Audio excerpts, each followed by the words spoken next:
He died 1 or 2 hours ago. Orito asks the maid, "When did the waters break?"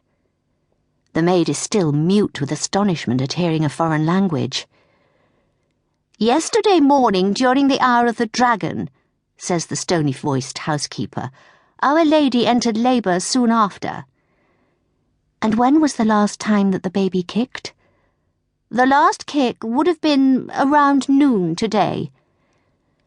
"Dr. Mino, would you agree the infant is in," she uses the Dutch term, "the transverse breech position?" "Maybe," the doctor answers in their code tongue, "but without an examination." "The baby is 20 days late or more. It should have been turned." "Baby's resting," the maid assures her mistress. "Isn't that so, Dr. Mino?"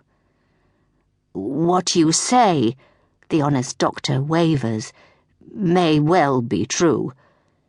"My father told me," Orito says, "Dr. Yuragami was overseeing the birth." "So he was," grunts Mino. "From the comfort of his consulting rooms, after the baby stopped kicking, Yuragami ascertained that, for geomantic reasons, discernible to men of his genius, the child's spirit is reluctant to be born. The birth, henceforth, depends on the mother's willpower.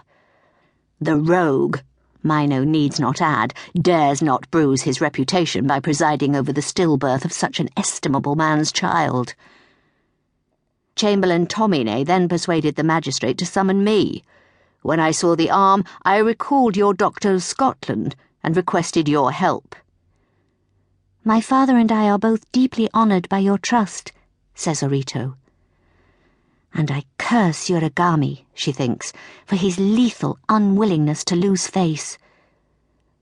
Abruptly, the frogs stop croaking, and as though a curtain of noise falls away, the sound of Nagasaki can be heard, celebrating the safe arrival of the Dutch ship. "If the child is dead," says Mino in Dutch, "we must remove it now." "I agree."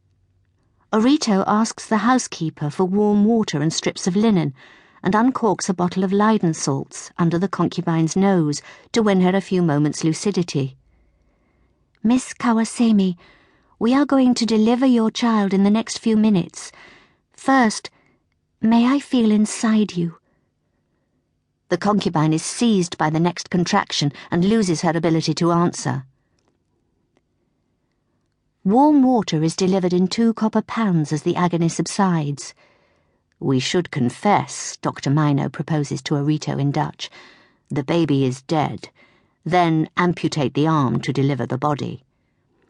"First, I wish to insert my hand to learn whether the body is in a convex lie or concave lie." "If you can discover this without cutting the arm," Mino means amputate, "do so." Orito lubricates her right hand with rapeseed oil and addresses the maid. "Fold 1 linen strip into a thick pad. Yes, like so. Be ready to wedge it between your mistress's teeth, otherwise she might bite off her tongue. Leave spaces at the sides so she can breathe. Dr. Mino, my inspection is beginning." "You are my eyes and ears, Miss Aibagawa," says the doctor. Orito works her fingers between the fetus's biceps and its mother's ruptured labia until half her wrist is inside Kawasemi's vagina. The concubine shivers and groans. "Sorry," says Orito. "Sorry." Her fingers slide between warm membranes and skin and muscles still wet with amniotic fluid, and the midwife pictures an engraving from that enlightened and barbaric realm, Europe.